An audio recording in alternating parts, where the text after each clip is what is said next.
Saya nak menyuruh kepada tuan-tuan sekalian, ajar anak-anak kita pergi berniaga betul-betul. Sekarang ni berniaga ni dah macam-macam online ke, kan? Maknanya boleh berniaga dan ramai anak-anak muda jadi jutawan senyap. Cuma kena bagi dia tahu ada duit beli tanah, tuan-tuan sekalian. Beli balik tanah air kita ni. Jangan sampai anak kita punya tanah dia pergi jual, dia pergi joli, tuan-tuan sekalian. Kalau betul nak guna, dia jual tanah, dia kena berjanji dekat diri dia kena beli tanah yang lain. Dia jual seekar tanah bapak dia kena beli tanah 2 ekar dekat mana-mana tempat, ganti balik. Tuan-tuan, Palestin bermula dengan menjual tanah. Bermula dengan menjual tanah. Jual tanah, Yahudi bagi duit banyak sikit, jual tanah.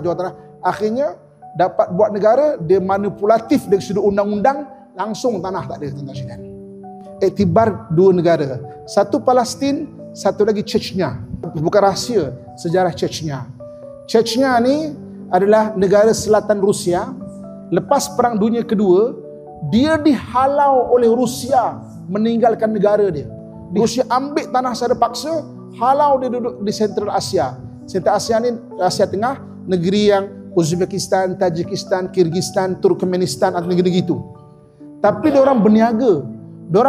Tuan-tuan sekalian, ada duit beli balik tanah kat negara dia. Dia beli balik tanah bapak dengan datuk dia. Beli,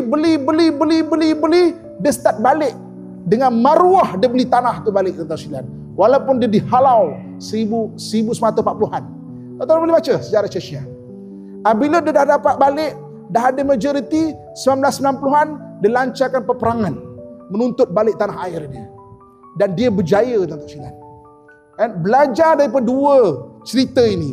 Satu Palestin kehilangan tanah, dan satu lagi Chechnya dapat balik negara dia. Kena belajar, tuan-tuan sekalian. Ajar anak-anak kita ni. Kritikal, jangan kita ingat, oh tanah Melayu, tanah berdaulat ni, tanah kita apa semua. Tapi tanah pun tak ada. Bandar-bandar ni berapa tinggal kerat tanah orang Melayu, rumah-rumah yang mampu dibeli kita. Kalau anak kita muda kita niaga, beli. Belajar balik dengan Chechnya macam mana.